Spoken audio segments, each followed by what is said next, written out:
आज हमारा टॉपिक है that is reconciliation of statement. ठीक है, तो हम रिकंसिलिएशन ऑफ स्टेटमेंट का कैलकुलेशन कैसा होता है, इसका मीनिंग क्या होती है, इसकी डेफिनेशन क्या होती है, अकाउंटिंग टर्म्स में क्या होती है, जनरल टर्म्स में क्या होती है, ये सारी सब चीज़ें देखेंगे। तो अगर रिकंसिलिएशन से रिलेटेड कोई भी आपको अगर थ्योरी आती है या फिर आपको कोई प्रैक्टिकल प्रॉब्लम आता है तो वो चीज़ भी आपको बहुत ईजिली आप लोग कर पाओगे। ठीक है, तो अच्छे से देखना, ध्यान से और समझना। ठीक है, और अगर ना समझ में आए तो फिर से आप एक बार इस चीज़ को क्या कर सकते हैं, इस वीडियो को फिर से देख सकते हैं। ओके, और कुछ ना समझ में आए तो आप मुझे कमेंट बॉक्स में कमेंट कीजिए या फिर मुझे पर्सनली मैसेज कीजिए, तो मैं आपको डेफिनेटली उसका सोल्यूशन बताऊंगी जो भी रहेगा। ओके, तो व्हाट इज अ रिकंसिलिएशन? देखिए यहाँ पे रिकंसिलिएशन का मतलब क्या है, एक जनरल मीनिंग अगर हम देखें तो आप लोग इस इमेज को देखिए, या जो इमेज है आपके सामने, आपको दो लोग दिख रहे हैं, तो दोनों ने टाई पहनी, दैट मीन्स ये क्या है, एक दूसरे से बिजनेस से या कैसे तो भी रिलेशन में कनेक्टेड है। तो यहाँ पे दोनों हाथ मिला रहे, हाथ मिला रहे मतलब फ्रेंडशिप कर रहे। तो फ्रेंडशिप कब की जाती है, जब क्या होता है, एक आपका म्यूचुअल अंडरस्टैंडिंग अच्छा हो, राइट। तो इसी तरीके से रिकंसिलिएशन का मतलब भी होता है, in the word of reconciliation come from the word flow together again. ठीक है, तो यहाँ पे फ्लो टुगेदर अगेन मतलब यहाँ पे दोनों की सोच मिल रही है, तो उनके बीच में फ्रेंडशिप हो रही है। तो रिकंसाइल करना, रिकंसाइल करना मतलब सहमति, दोनों किसी एक पॉइंट पे लिखे क्या हो रहे हैं, इक्वल हो रहे हैं, बैलेंस्ड हो रहे हैं, that is a reconciliation. when the peoples reconcile with one another, they are able to live in harmony। अगर लोग क्या रहेंगे, एक दूसरे से रिकंसाइल रहेंगे एक दूसरे के साथ में, तो वो कैसे रह सकते हैं, हार्मोनी में रह सकते हैं, अच्छे से रह सकते हैं। ठीक है, तो ये तो हमारा जनरल मीनिंग हो गया रिकंसिलेशन का। बट हम तो इसे अकाउंटिंग टर्म में पढ़ रहे हैं, तो अकाउंटिंग टर्म में इसका मीनिंग क्या होता है, अकाउंटिंग टर्म में इसका मीनिंग एक, सबसे पहले मैं आपको एक छोटे से एग्जांपल से समझाती हूँ। इसी एग्जांपल से देखिए, किसी भी, आपको पता है अकाउंटिंग में एंट्रीज होती है, तो किसी, अगर सपोज कोई एंट्री है, ठीक है, यहाँ पे मैं बोलती हूँ कि कोई परचेज की एंट्री है, तो परचेज जो है इसने कितने में किया, 10,000 में किया। ठीक है, ये दोनों पर्सन ने क्या किया, ये कंपनी के, इन्होंने कोई तो भी चीजें परचेज की है। अब दोनों अपने अलग अलग बुक्स ऑफ अकाउंट में क्या कर रहे हैं, एंट्री कर रहे हैं। तो एंट्री कितने की होंगी, 10,000, मतलब दोनों जगह एंट्री कैसी होनी चाहिए, अगर एक ही एंट्री को दो लोग अलग अलग रिकॉर्ड कर रहे हैं तो भी उसकी एंट्री कैसी होना चाहिए, उसकी अमाउंट कैसी रहना चाहिए, सेम रहना चाहिए, पक्का।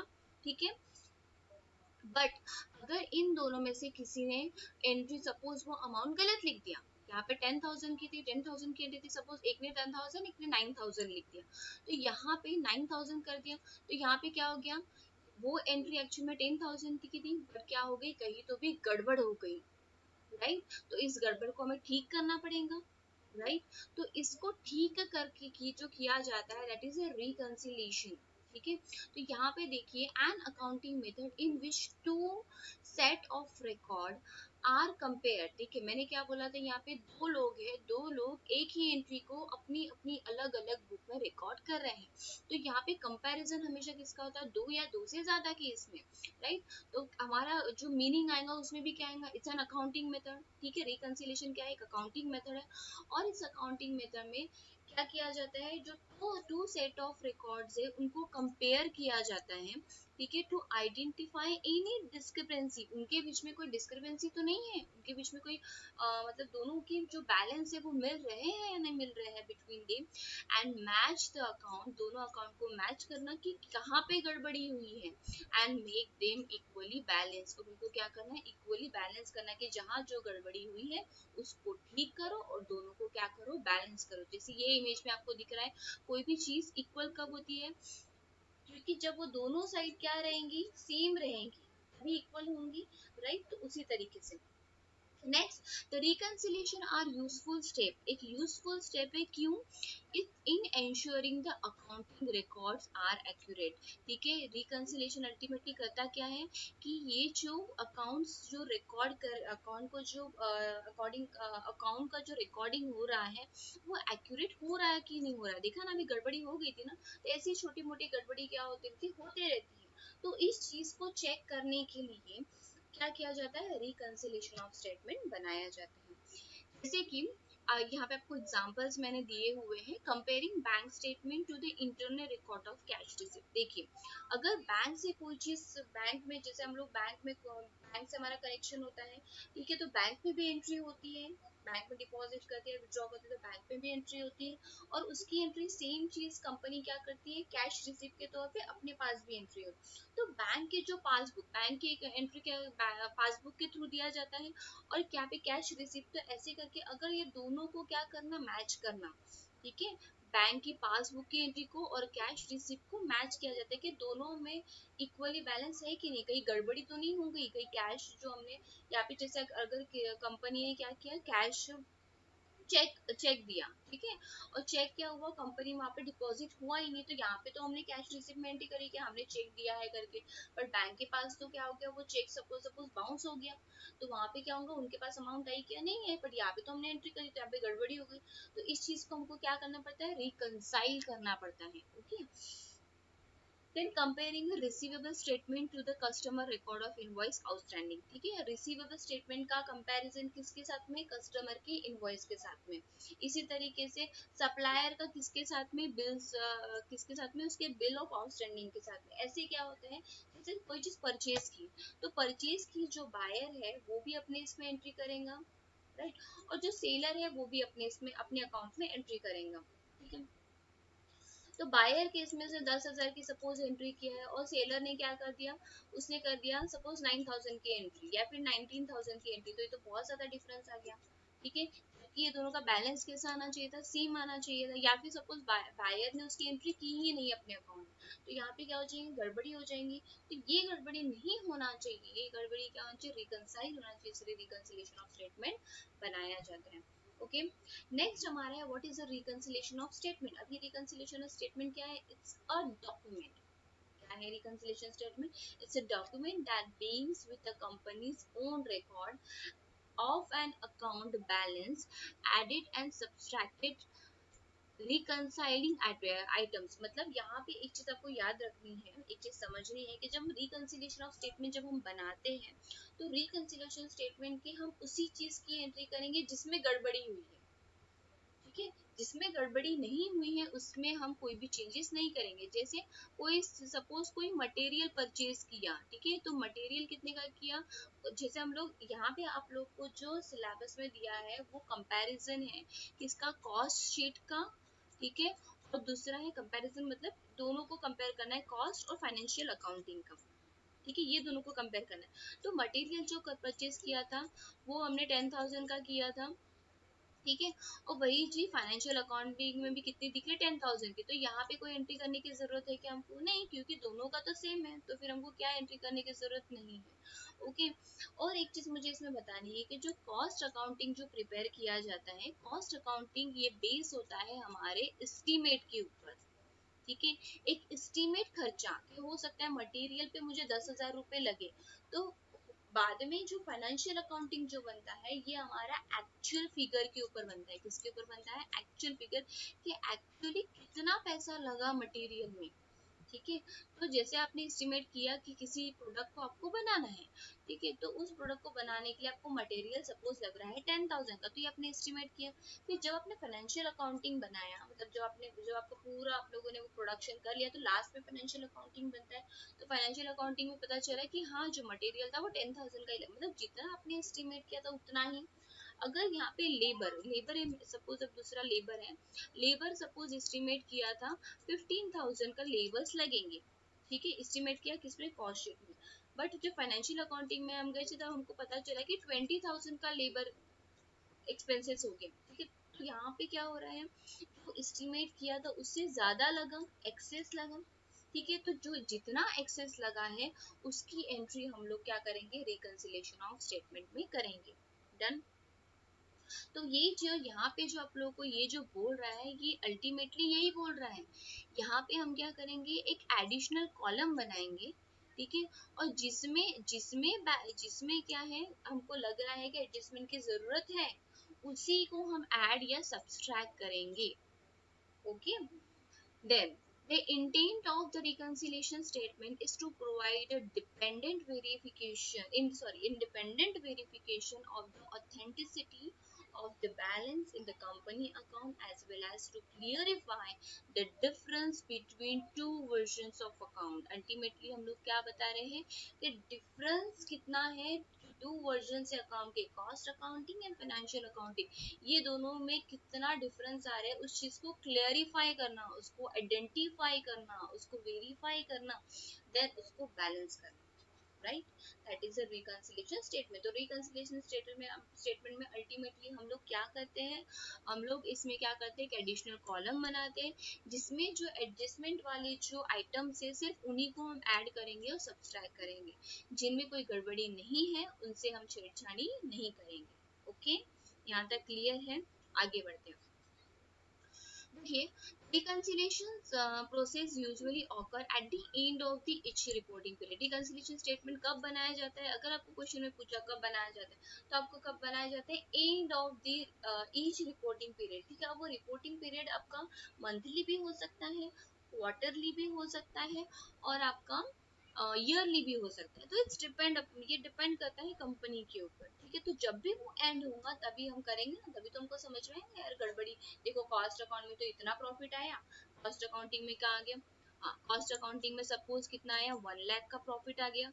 ओके, और हमारा जो फाइनेंशियल अकाउंटिंग है ये हमारा कॉस्ट अकाउंटिंग, ठीक है, और ये हमारा है क्या? Financial accounting. तो फाइनेंशियल अकाउंटिंग 1,20,000 का आ गया। तो यहाँ पे तो फाइनेंशियल अकाउंटिंग में जो प्रॉफिट है वो तो ज्यादा बता रहा है कॉस्ट अकाउंटिंग के कंपैरिजन में। तो ये तब कब हमको समझ में आएगा? जब हम इसका क्या करेंगे, कॉस्ट अकाउंटिंग का कैलकुलेशन करेंगे, फाइनेंशियल अकाउंटिंग बनाएंगे, तब हमको समझ में आएगा अरे कॉस्ट अकाउंटिंग में तो 1 लाख रुपीज है का प्रॉफिट आ गया, और यहाँ पे फाइनेंशियल अकाउंटिंग में 1 लाख, तो कितने का डिफरेंस आ रहा है? 20,000। तो 20,000 की गड़बड़ी हुई है, और वो 20,000 की गड़बड़ी को हमको क्या करना पड़ेगा? रिकंसाइल करना पड़ेगा। ठीक है, तो ये कब बनाया जाता है? ये बनाया जाता है end of the each reporting period. Okay, ये जो रिकंसिलिएशन ऑफ स्टेटमेंट है, ठीक है, reconciliation reconcile the bank statement, bank statement को भी रिकंसाइल किया जाता है, और जिसे उसे कहा जाता है बीआरएस। बीआरएस का मतलब बैंक रिकंसिलिएशन ऑफ स्टेटमेंट। ये बहुत ही मतलब अच्छा टॉपिक है बैंक रिकंसिलिएशन, आपको अभी इसमें नहीं दिया हुआ है, फिर अभी कभी तो भी हम लोग ऐसे पढ़ेंगे। Reconcile balance sheet account to the supporting details. ठीक है, बैलेंस शीट को क्या कर, बैलेंस शीट जो अकाउंट है उसको इसके सपोर्टिंग डिटेल्स को क्या किया जाता है? रिकंसाइल किया जाता है। रिकंसाइल इन्वेंटरी को रिकंसाइल किया जाता है। ठीक है, अब एक चीज और बहुत इंपॉर्टेंट चीज है कि दैट कि reconciliations are consider an important control activity. क्यों एक इम्पोर्टेंट कंट्रोल एक्टिविटी प्ले करता है?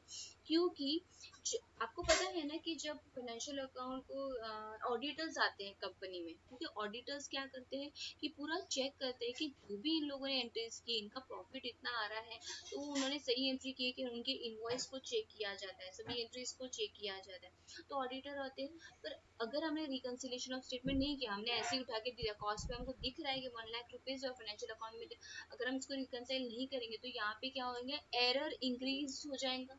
ठीक है, और अगर ऑडिटर को एरर दिखा तो वो क्या कर सकता है? ट्रिगर कर सकता है जजमेंट। ये जजमेंट उठा सकता है कि ये जो कंपनी है ना, ये कंपनी का मटेरियल कंट्रोल जो है ये बहुत ही ज्यादा वीक है, राइट? ऐसा कौन बोल सकता है? ऑडिटर बोल सकता है। और कोई भी कंपनी चाहती है कि एक ऑडिटर उनका एक निगेटिव साइड दिखाए? नहीं चाहती। तो इसीलिए रिकंसिलिएशन स्टेटमेंट जो है ये बहुत ही इंपॉर्टेंट रोल प्ले करता है। ठीक है, देन यहाँ पे आपको एडवांटेजेस दिया। देखो, ये रिकंसिलिएशन के का फायदा तो ये एक तो मिस्टेक को अवॉइड करता है। मिस्टेक जो भी तो हमको समझ में आ जाती है कि यहाँ पे मिस्टेक हुई है।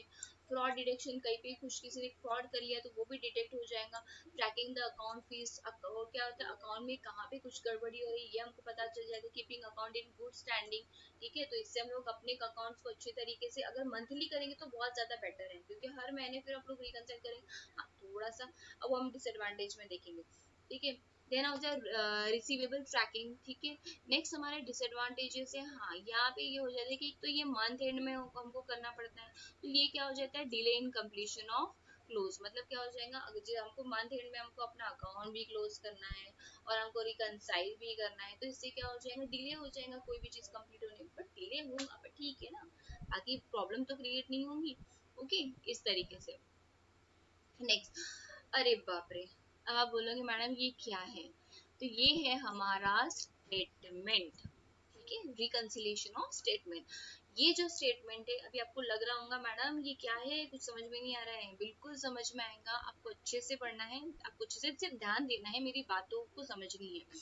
देखिए, जब भी हम रिकंसिलिएशन ऑफ स्टेटमेंट बनाएंगे या फिर आपको रिकंसिलिएशन ऑफ स्टेटमेंट का क्वेश्चन आएगा पेपर में, तो एक चीज हमेशा है कि वो कंपैरिजन होता है कॉस्ट अकाउंटिंग के प्रॉफिट का फाइनेंशियल अकाउंटिंग के प्रॉफिट के साथ में, ठीक है। तो एक ये प्रोफार्मा दिया हुआ है, यहाँ पे आपको एक चीज हमेशा याद रखनी है कि आपको कॉस्ट अकाउंटिंग के प्रॉफिट से कंपेयर करना है फाइनेंशियल अकाउंटिंग, मतलब वो कॉस्ट अकाउंटिंग के प्रॉफिट से आपको फाइनेंशियल अकाउंटिंग के प्रॉफिट के पास पहुंचना है। अब इसको मैं एक एग्जांपल के साथ समझाती हूँ। देखिए, अगर आपका कोई दोस्त है, ठीक है, उसने क्या किया, उसका पेपर बहुत अच्छा गया, ठीक है, तो उसने सपोज 90% स्कोर किया, राइट। अब वो जस्ट, आपको पता है कि ये बंदा होशियार है, मेरा जो दोस्त है ना, ये तो मेरे जस्ट सामने बैठा है या मेरे पीछे बैठा है, पर ये तो बहुत ही होशियार है, तो मैं तो इसका पेपर क्या करूंगा, ये तो होशियार है तो ये तो अच्छा लिखता है पेपर, तो आप क्या करोगे, उसका पेपर देके, तो आप अल्टीमेटली कर क्या रहे हो कि आपका जो पेपर है, ठीक है, आप उसको क्या कर रहे हो, कॉपी कर रहे हो, मतलब जैसा वो करेगा वैसा मैं करूंगा, जैसा वो क्वेश्चन पेपर आंसर लिखेगा वैसा मैं उसका देख देख के करूंगा, राइट, ये करते हो ना, है ना, है ना, है ना। देखो चलो छोड़ो, देखो, जो प्रॉफिट है एज पर कॉस्ट अकाउंटिंग, यहाँ पे ये सपोज आप हो, मैंने क्या बोला, ये आप हो जो क्या कर रहा है, अपने दोस्त का पेपर देख देख के लिख रहा है, तो आप हो प्रॉफिट ऑफ कॉस्ट अकाउंटिंग। और फाइनेंशियल अकाउंटिंग क्या है, आपका दोस्त जिसने कितने स्कोर किए, 90% ही स्कोर करे हैं, अरे बाप रे, फिर भी 90% बहुत होता है नहीं, है ना। चलो, तो इसने क्या किया है, 90% स्कोर किया, तो आप क्या कर रहे हो, कॉपी कर रहे हो, किसको कॉपी कर रहे हो, फाइनेंशियल अकाउंटिंग को, और आप कौन हो, कॉस्ट अकाउंटिंग। इतना समझ में आया क्या, ठीक है। तो आपको क्या करना है, जैसा जैसा फाइनेंशियल अकाउंटिंग करेगा ना, आपको जस्ट वैसा ही क्या करना है, आपके इसमें करना है। अब यहाँ पे मैडम ये तो ऐड करना है, कुछ लेस करना है, ये क्या है, ये ओवर एब्जॉर्प्शन क्या है, ये ओवर वैल्यूएशन क्या है, ये अंडर वैल्यूएशन क्या है, हम सब भी समझेंगे, बट अभी नहीं, अभी पहले मैं आपको कॉन्सेप्ट क्लियर कराऊंगी, फिर हम इसमें आएंगे, ठीक है। तो अभी जस्ट आपको इतना समझ में आ गया क्या कि कॉस्ट अकाउंटिंग को फाइनेंशियल अकाउंटिंग के जैसे कॉपी करना है, बस, डन। नेक्स्ट, देखिए, यहाँ पे कुछ इंपॉर्टेंट पॉइंट्स मैंने डाले हुए हैं, तो प्लीज इसको थोड़ा ध्यान से सुनो। ये जो इम्पोर्टेंट पॉइंट है, ये आपको याद रखना है, एक तो हो सकता है आपको 3 मार्क्स के लिए थ्योरी में आ सकता है, ओके, तो इसलिए आपको थोड़ा अच्छे से इसको पढ़ना है। फर्स्ट जो हमारा पॉइंट है, ये फर्स्ट हमारा पॉइंट बोल रहा है, due to the following reason profit and loss of the cost accounting and the profit and loss of the financial accounting are different. देखो, यहाँ पे आपको रीजन दिए हुए, फॉर ए बी सी, ये 3 रीजन दिए हुए, और ये जो 3 रीजन है, क्यों ये दोनों एक दूसरे से मेल नहीं खाते, ठीक है। कॉस्ट अकाउंटिंग का प्रॉफिट या लॉस फाइनेंशियल अकाउंटिंग के प्रॉफिट एंड लॉस के साथ में क्यों डिफर, क्यों अलग अलग, अरे एक ही कंपनी, रिकॉर्डिंग भी एक ही कंपनी करी, बस एक कॉस्ट अकाउंटिंग में करी, फाइनेंशियल अकाउंटिंग में फिर क्यों अलग अलग आना चाहिए, तो उसके अलग अलग आने के रीजन है। पहला रीजन तो ये है, some items of expenses will not be mention in cost accounting. कुछ आइटम ऑफ एक्सपेंसेस ऐसे होते हैं जिसे हम कॉस्ट अकाउंटिंग में मेंशन नहीं करते, ठीक है। अब वो आइटम्स क्या होते हैं, हम वो नीचे देखेंगे, ये जो सारे दिया हुआ है ना इसमें, ठीक है। नेक्स्ट है, some items of income will not be mention in cost accounting, जैसे एक्सपेंसेस है वैसे ही कुछ इनकम्स होती है जिसे हम कॉस्ट अकाउंटिंग में मेंशन नहीं करते, बट वो फाइनेंशियल अकाउंटिंग में होते हैं, उसकी वजह से भी क्या होते हैं, डिफरेंस आता है। Then some item will be mention in both accounting but the amount may be different.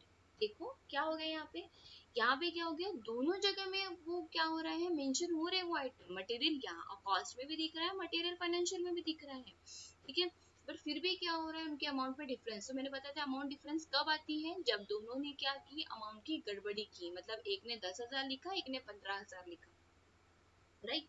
तो ये जो है बेसिकली 3 रीजन है। तो ये आपको 2 मार्क्स के क्वेश्चन के लिए थ्योरी के लिए या 3 मार्क्स के क्वेश्चन के लिए थ्योरी के लिए आ सकता है। तो पहला हमारा क्या है, some items are expenses will not be mention in cost accounting, some of the income will not be mention in cost accounting and some are mention in the both accounting but amount may be different. Okay, next point हमारा second है। इसमें देखिए अब यहाँ पे आप लोग को दिया है ऐसे कौन से फॉलोइंग, ऐसे कौन से आइटम्स है जो कॉस्ट अकाउंटिंग में नहीं लिए जाते। तो वो अमाउंट से वो जो आइटम्स है वो है हमारे एक्सपेंसेस। ऐसे कौन से एक्सपेंसेस है जो हम लोग कॉस्ट अकाउंटिंग में नहीं लेते। तो एक्सपेंसेस, इंटरेस्ट ऑन कैपिटल, ठीक है, कैपिटल जो हमने लिया है उसमें हमको इंटरेस्ट देना पड़ता है। तो ये जो आप लोग जो मैं रीड कर रही हूँ, interest on capital, loss on sale of fixed asset, goodwill written off, discount on issue of share, underwriting commission, donation, general reserve, dividend paid up, bad debts, bank fees, income tax, loss on sale of investment, preliminary expenses write-off, discount on issue of debenture, cash discount paid up, interest on bank loan, interest on debenture, office transfer expenditure, director fees. अरे बाप रे, बहुत सारा है ना, याद तो करना पड़ेगा, कुछ नहीं कर सकते। देखो अब इसमें हो क्या रहा है, ये जो सारे एक्सपेंसेस आपको दिख रहे हैं ये फाइनेंशियल अकाउंटिंग के, ठीक है। ये किसके आप लोगों को अगर याद होगा, बैलेंस शीट अगर आप लोगों ने बनाई होंगी तो आपको याद होगा कि ये जो सारे चीजें है ना ये सारे आपके फाइनेंशियल अकाउंटिंग में आते हैं। इनकम टैक्स ये हम लोग कॉस्ट में नहीं दिखा, क्यों हम कॉस्ट में दिखाते, अरे कॉस्ट क्योंकि मैन्युफैक्चरिंग से रिलेटेड है और मैन्युफैक्चरिंग से अगर रिलेटेड है तो वहाँ पे प्रोडक्शन से रिलेटेड चीजें आती है, उसका फाइनेंशियल अकाउंटिंग में कनेक्शन होता है ना कि कॉस्ट अकाउंटिंग में कनेक्शन होता है। इसीलिए ये सारे जो आइटम्स है ये कॉस्ट अकाउंटिंग में नहीं आते। गुडविल रिटर्न ऑफ, गुडविल का भी कॉस्ट अकाउंटिंग में नहीं आती, फाइनेंशियल अकाउंटिंग में आता है। इसीलिए ये सारे जो आइटम्स आप लोग देख रहे हो, जनरल रिजर्व हो गया, डिविडेंड पेड अप, ये हम लोग सब फाइनेंशियल अकाउंटिंग बनाते हैं, सारे उसके आइटम्स है, इसलिए कॉस्ट अकाउंटिंग में नहीं आते। तो इसमें जब कोई चीज अगर एक में आ रही है और दूसरे में नहीं आ रही है तो डिफरेंस तो आएगा ना। वैसे ये सारे एक्सपेंसेस आपको लर्न करने पड़ेंगे। अगर आप लोग बीबीए के फर्स्ट ईयर के हो, अगर आप लोगों ने अकाउंटिंग, बहुत से स्टूडेंट जो है वो उनका बेसिक जो 11th-12th होता है वो सपोज साइंस से होता है, किसी का आर्ट्स से होता है, तो उन लोगों को शायद ये नहीं पता होगा। तो जिनको फाइनेंशियल अकाउंटिंग अच्छे से, जिन्होंने 11th-12th किया तो उनको पता होगा कि फाइनेंशियल अकाउंटिंग के आइटम्स है, तो ये कॉस्ट अकाउंटिंग में नहीं आएंगे, ठीक है। अगर आप लोग को चाहिए तो मैं इसमें इसमें मैं आप लोग को नहीं समझा सकती क्योंकि फिर ये लेक्चर बहुत बड़ा हो जाएगा। तो अगर आप चाहते हो फाइनेंशियल अकाउंटिंग और कॉस्ट अकाउंटिंग के आइटम्स में आप लोग को समझाऊँ या फिर मैं अलग से उसका एक वीडियो बनाऊँ तो आप मुझे कमेंट सेक्शन में कमेंट कीजिए, तो फिर मैं आप लोग को क्या करूँगी, उसका वीडियो अपलोड करूँगी। डन, इतना ही समझिए या फिर इसको याद कीजिए। Next the following items of income, ऐसे कुछ इनकम है जो हम कॉस्ट अकाउंटिंग में नहीं डालते, जैसे डिविडेंड रिसीव्ड हुआ, रेंट रिसीव्ड हुआ, कमीशन रिसीव्ड हुआ, profit on sale of fix asset हो गया, डिविडेंड रिसीव, देन हमारा इंटरेस्ट रिसीव हो गया, ट्रांसफर फीस हो गया, profit on sale of investment, शायद मैंने इसको डिस्काउंट रिसीव नहीं पढ़ा, डिविडेंड पढ़ा, ओके ठीक है। चलो देखो यहाँ पे क्या होगा, ये जो सारे आइटम्स आप देखोगे तो ये भी हमारे फाइनेंशियल अकाउंटिंग में आते हैं, कॉस्ट अकाउंटिंग में नहीं आते, ठीक है। तो ये सारे क्या हो गए, इनकम हो गए। नेक्स्ट हमारा जो फोर्थ पॉइंट है, following item will B return down in both, देखो ये जो जो आइटम्स आपको दिए ये दोनों अकाउंट में लिखे जाते हैं, right, return down in both accounting but amount में भी डिफरेंस, में डिफरेंस होने के चांसेस है। अभी अकाउंट डिफरेंस होने के चांसेस क्यों होते हैं, जैसे कि मैंने आप लोगों को बताया जो कॉस्ट अकाउंटिंग होता है, जो कॉस्ट अकाउंटिंग होता है ये क्या होता है, एस्टिमेशन पे भी बनता है, ठीक है। ये क्या बनता है, estimation amount, estimated amount, estimated मतलब अज्यूम की जाती है कि इतना खर्चा आ सकता है, ठीक है। एक्चुअल में खर्चा कितना है वो जब हम पूरा अकाउंट कैलकुलेट करते हैं तभी हमको जब प्रोडक्शन हो जाता है तब हमको समझ में आता है। और जो हमारा फाइनेंशियल अकाउंटिंग होता है ये एक्चुअल, जो हमारी एक्चुअल अमाउंट जो होती है जो हमको लगी है उसके ऊपर बेस होता है, इसलिए इसमें डिफरेंस आने के चांसेस होते हैं। जैसे मटेरियल हो गया, मैंने बोला कि कॉस्ट अकाउंट मुझे लगा कि प्रोडक्शन को बनाने के लिए 15,000 रुपये खर्च आएगा, बट आ गया कितना, 20,000, ठीक है। तो एस्टिमेशन क्या था, कॉस्ट अकाउंटिंग का कि 15,000 खर्चेगा, पर फाइनेंशियल में क्या हो गया 20,000 का खर्चा आ गया, तो 5,000 का डिफरेंस आ गया ना भाई। तो 5,000 का डिफरेंस क्या हो जाएगा, यहाँ पे हमारा रिकंसिलेशन में आ जाएगा। तो ऐसे material, wages, factory expenses, office expenses and selling and distribution expenses, इनमें क्या होता है ये दोनों जगह लिखे जाते हैं, बट इनमें अमाउंट डिफरेंट आने के चांसेस होते हैं।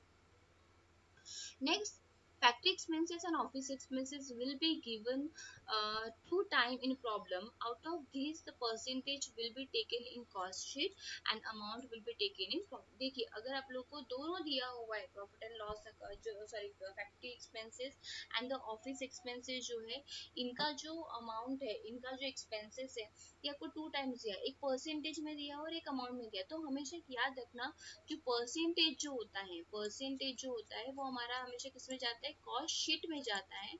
और जो भी हमारा क्या है, अमाउंट है, ठीक है, जो भी रुपीस में हमको दिया होगा, अमाउंट दिया होगा, वो हम लोग कहाँ लिखेंगे, प्रॉफिट एंड लॉस अकाउंट पे लिखेंगे। Then rules of reconciliation of profit, यहाँ पे आप लोगों को रूल्स दिए हुए रिकंसिल के। अब ये बहुत अच्छे से, बहुत ध्यान से, क्योंकि पूरा का पूरा प्रॉब्लम ये इसके ऊपर टिका हुआ है, इस शॉर्ट ट्रिक के ऊपर। अगर ये शॉर्ट ट्रिक आपको अच्छे से समझ में आई तो आपको कोई प्रॉब्लम नहीं जाएंगी। अब देखो, starting with profit cost accounting, मैंने क्या बोला, हमेशा हम लोग कॉस्ट अकाउंटिंग से कंपेयर करेंगे, क्योंकि कॉस्ट अकाउंटिंग को हमने क्या अज्यूम किया है कि ऐसा ऐसा स्टूडेंट जिसको अपना पेपर अच्छे से लिखते नहीं आता, तो वो किसको करेगा, इसलिए हम लोग स्टार्ट किससे करेंगे, जो हमारा वीक सेक्शन है, ठीक है, ऐसा मैं अज्यूम करें, ऐसा होता नहीं है, ठीक है। तो starting with profit of the cost accounting, यहाँ पे देखिए एक चीज आपको याद रखनी है, ये आपको लर्न करना पड़ेगा, ठीक है।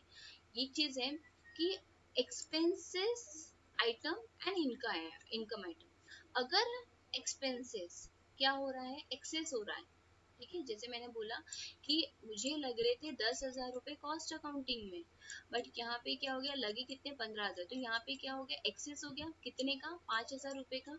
तो 5,000 रुपए एक्सेस हुआ है, इसलिए यहाँ पे क्या करेंगे, हम लोग इसको ऐड करेंगे, किसमें, इस profit of the cost accounting में। क्यों, अब इसके रीजन है, तो मैं रीजन भी बताऊंगी, पहले आप इस चीज को समझ लीजिए। नेक्स्ट, अगर एक्सपेंसेस ज्यादा हो गया, अब जैसे मैंने बोला कि यहाँ पे कॉस्ट अकाउंटिंग में 10,000 का मटेरियल लग रहा था, बट एक्चुअल में लगा कितने का, 9,000 का, डिफरेंस कितना आया, 1,000 का। तो ये जो 1,000 का डिफरेंस है, ये क्या हो गया, शॉर्टेज हो गया। अरे 10,000 रुपये उसने एस्टिमेट किया, पर उसको तो कम में हो गया ना उसका काम। तो यहाँ पे क्या हो गया, ये जो एक्सपेंसेस है मटेरियल, तो ये कितने में लगा, 1,000 का, मतलब शॉर्टेज हो गया। तो हम इसको क्या करेंगे, इस 1,000 को क्या कर देंगे, माइनस। मतलब अगर एक्सपेंसेस, ठीक है, एक्सपेंसेस एक्सेस हो रहे हैं तो हम उसको ऐड करेंगे, एक्सपेंसेस आइटम अगर शॉर्ट हो रहा है, मतलब कम लग रहा है या फिर कम हो रहे हैं, तो हम उसको लेस करेंगे। और इनकम का इसका जस्ट अपोजिट होता है। यहाँ पे इनकम जो है, इनकम को यहाँ पे हम लोग क्या करेंगे, अगर वो एक्सेस हो रहा है, यहाँ से स्टार्ट करते हैं, अगर इनकम एक्सेस हो रहा है, ठीक है, तो यहाँ पे हम लोग उसको लेस करेंगे, ठीक है। और यहाँ पे अगर इनकम का क्या हो रहा है, शॉर्टेज हो रहा है, तो हम उसको ऐड करेंगे। अब ऐसा क्यों, ठीक है, ये सब दिमाग में आ रहा है मैडम, ऐसे क्यों करेंगे। देखो, एक चीज याद रखिए कि हमें देखना है कि इम्पैक्ट क्या होता है एक्सपेंसेस का और इनकम का प्रॉफिट के ऊपर, किसके ऊपर, प्रॉफिट के ऊपर। एक्सपेंसेस का और इनकम का इफेक्ट क्या होता है प्रॉफिट के ऊपर। अगर एक्सपेंसेस इंक्रीज हुए, क्या बोला मैंने, यहाँ पे एक्सपेंसेस इंक्रीज हो रहे हैं, जब भी हमारे एक्सपेंसेस इंक्रीज होते हैं तो हमारा प्रॉफिट और एक्सपेंसेस का रिलेशन कैसा होता है, इनवर्स रिलेशन होता है। अगर मेरे एक्सपेंसेस इंक्रीज हो गए तो प्रॉफिट लेस होगा, राइट। जैसे आप लोगों की जितनी भी सैलरी है, जितना भी कमाते हैं आपके पेरेंट्स या आप लोग जितना भी कमाते हैं, अगर आप लोगों ने खर्चा बहुत ज्यादा कर लिया तो आप लोग के पास सेविंग कम हो जाएंगी, मतलब आपका प्रॉफिट कम हो जाएगा, राइट। और अगर आप लोगों ने क्या किया, और इनकम और प्रॉफिट का रिलेशन कैसा होता है, जितना इनकम इंक्रीज होगा उतना क्या होगा, प्रॉफिट क्या होगा, इंक्रीज होगा, राइट। तो यहाँ पे सेम चीज हो रही है, देखो वो कह रहा है, अगर मैं प्रॉफिट के साथ में देखूं तो यहाँ पे एक्सपेंसेस इंक्रीज हो रहे हैं, देखो एक्सेस हो गया ना, 10,000 का करना था, 5,000 का क्या हो गया, डिफरेंस आ गया यहाँ पे, तो एक्सेस हो गया। तो प्रॉफिट पे इसका क्या इम्पैक्ट हो रहा है, प्रॉफिट कम हो रहा है। तो प्रॉफिट कम हो रहा है तो हमको प्रॉफिट को बैलेंस करना पड़ेगा, मतलब हम क्या करेंगे, फिर उसको ऐड करेंगे। हमारा प्रॉफिट कम दिखा रहा है ना, तो हम उसको ऐड करेंगे। यहाँ पे क्या हो गया, एक्सपेंसेस क्या हो गया, लेस हो गए, तो यहाँ पे हमको प्रॉफिट को क्या करना पड़ेगा, और यहाँ पे हमारा एक्सपेंसेस कम हो गया तो प्रॉफिट हमारा ज्यादा दिख रहा है। देखो यहाँ पे हमारा एक्सपेंसेस लेस हो गया, तो इसकी वजह से 1000 से हमारा प्रॉफिट ज्यादा दिख रहा होगा ना। तो इसमें क्या करेंगे, जो ज्यादा हो गया उसको कम करो, जो कम हो गया उसको ज्यादा करो। वैसे ही इनकम के केस में होता है। इनकम में क्या हो रहा है, इनकम का क्या हो गया, यहाँ पे इनकम एक्सेस हो गया, ठीक है, इनकम हमने ज्यादा दिखा दी, तो इनकम ज्यादा दिखा दी, प्रॉफिट ज्यादा दिख रहा होगा, पर एक्चुअली में प्रॉफिट जितना है उतना ही दिखना चाहिए ना। ज्यादा दिखा के हमको थोड़ी ना अपने ऊपर बम फोड़ने हैं, इनकम टैक्स की रेट डलवानी है, ठीक है, जितना है उतना भाई, हमको नहीं दिखाना ज्यादा वादा। तो यहाँ पे क्या हो रहा है, जो प्रॉफिट ज्यादा दिख रहा है, यहाँ पे एक्सेस हो गया ना प्रॉफिट, इम्पैक्ट क्या हो रहा है इनकम का प्रॉफिट के ऊपर, अगर इनकम इंक्रीज हो रही है तो प्रॉफिट भी इंक्रीज हो रहा है, तो क्या हो गया, एक्सेस हो गया। अगर ज्यादा का प्रॉफिट दिख रहा है तो हम उसको क्या करेंगे, लेस करेंगे। और यहाँ पे शॉर्टेज हो गया, मतलब हमको इनकम क्या हो गई, कम हो गई, ठीक है, इनकम का अगर शॉर्टेज हो गया तो प्रॉफिट पर से असर क्या होगा, हमारा प्रॉफिट कम दिखाएगा। तो प्रॉफिट को हम लोग क्या करना पड़ेगा, जो कम दिखाया उसको ऐड करो, जो ज्यादा दिखाया उसको कम करो, ऐसे ही चलता रहेगा। ठीक है, ये समझ में आया क्या, नहीं समझ में आया तो फिर से इस वीडियो को थोड़ा सा रिकैप करके देख लेना। ओके, नेक्स्ट, अभी बहुत ज्यादा लेंदी हो जाएंगे तो मैं इसमें सिर्फ बेसिक कॉन्सेप्ट आपको समझाती हूँ, नेक्स्ट इसमें हम लोग प्रॉब्लम देखेंगे। यहाँ पे about the rules are based on the profit, यहाँ पे देखिए एक चीज हमें याद रखनी है, अगर उसने बोला कि कोई भी अमाउंट डेबिटेड हो गई, ठीक है, वो डेबिटेड हो गई, तो इसका अगर ये सेंटेंस अगर उसने बोला कि डेबिटेड मींस, डेबिटेड का मतलब होता है एक्सपेंसेस, उसने बोला कि ये जो अमाउंट है ना मटेरियल की अमाउंट, वो डेबिटेड हो गई, डेबिटेड हो गई मतलब क्या हो गया, वो हमारा क्या हो गया, एक्सपेंसेस। कोई भी अमाउंट अगर क्रेडिटेड हो गया दैट मीन्स वो क्या हो गई, इनकम, मतलब क्रेडिट साइड हमारी इनकम साइड होती है, देखो क्रेडिट साइड जो होती है वो हमारी इनकम साइड होती है, और हमारा ये हमारा डेबिट साइड है, तो डेबिट साइड हमारी, हम लोग हमेशा एक्सपेंसेस, देखो प्रॉफिट एंड लॉस में हम लोग एक्सपेंसेस डेबिट साइड में लिखते हैं, और इनकम हम लोग क्या लिखते हैं, क्रेडिट साइड में लिखते हैं। ठीक है, ट्रेडिंग अकाउंट में सेम चीज होती है, सेल्स, ठीक है, सेल अगर किया है तो सेल हम क्रेडिट साइड में लिखते हैं, क्लोजिंग स्टॉक हम लोग क्रेडिट साइड में लिखते हैं, ठीक है। तो ये सब चीजें, तो अगर उसने एक सिंपल चीज, अगर उसने बोला डेबिटेड तो एक्सपेंसेस, क्रेडिटेड बोला तो income. Okay, then transfer fees, transfer share transfer fees जो होता है ये हमेशा इनकम होती है। ओके, अगर उसे ट्रांसफर फीस बोला तो ट्रांसफर फीस का मतलब ही होता है शेयर ट्रांसफर फी, तो ये हमारी हमेशा इनकम होती है। ऑफिस ट्रांसफर फी बोला तो ये होगा एक्सपेंसेस।